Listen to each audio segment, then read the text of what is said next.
روایت میں آتا ہے کہ اللہ لیلۃ النصف من شعبان کی 15ویں رات کو آسمانی دنیا پہ اپنی رحمتوں سے جلوہ گر ہوتا ہے اور فرماتا ہے کوئی رزق مانگنے والا میں اس کی جھولیاں بھر دوں، ہے کوئی مغفرت طلب کرنے والا میں اس کے گناہ معاف کر دوں، ہے کوئی مجھ سے عافیت مانگنے والا میں اس کو عافیتوں سے نواز دوں، ہے کوئی فلاں چیز مانگنے والا ہے کوئی فلاں چیز مانگنے والا، اس کی رحمتیں آواز دیتی ہیں اور یہ آواز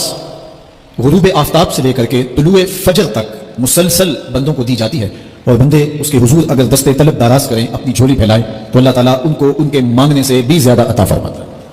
اس امت کو اللہ تعالیٰ نے اس طرح کی راتیں دے کر کے مغفرت، بخشش، غفران اور رحمتوں کی فراوانی نصیب کی ہے۔ میرے حضور نے ارشاد فرمایا ایک شخص صبح سے لے کے ظہر تک مزدوری کرتا ہے، اس کو ایک کی رات ملتا ہے،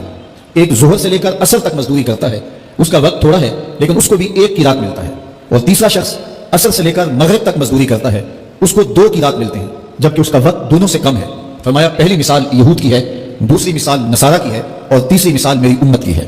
کہ اس کو تھوڑے عمل پر زیادہ ثواب دیا جاتا ہے۔ تو یہود اور نصارہ نے اس پہ برا منایا تو حضور علیہ السلام نے فرمایا کہ اللہ نے ان کے اجر میں تو کمی نہیں کی لیکن مسلمانوں کو زیادہ اجر دے دیا، تو یہ اس کی کرم نوازی ہے۔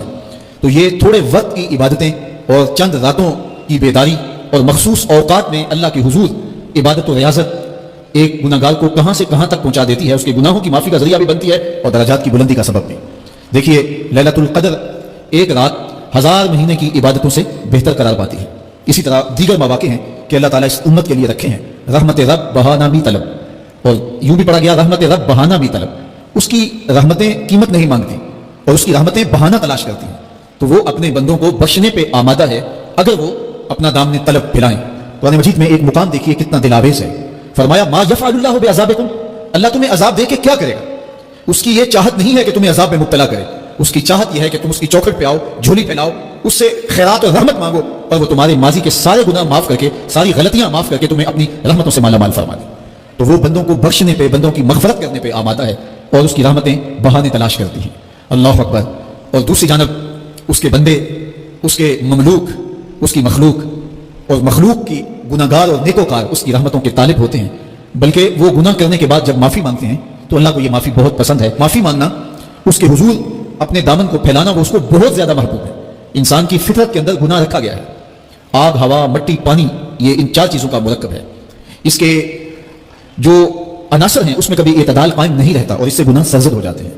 گناہ کرنے کے بعد بندے کا اس گناہ پہ اصرار کرنا، اڑ جانا، ضد کرنا، توبہ نہ کرنا اللہ کو یہ پسند نہیں، لیکن اگر اس سے گناہ سرزد ہو جائے تو پھر وہ توبہ کر لے تو اللہ کو یہ بہت زیادہ پسند ہے۔ جو اس سے ہو سکے نیکی وہ اللہ کے حضور پیش کرے، لیکن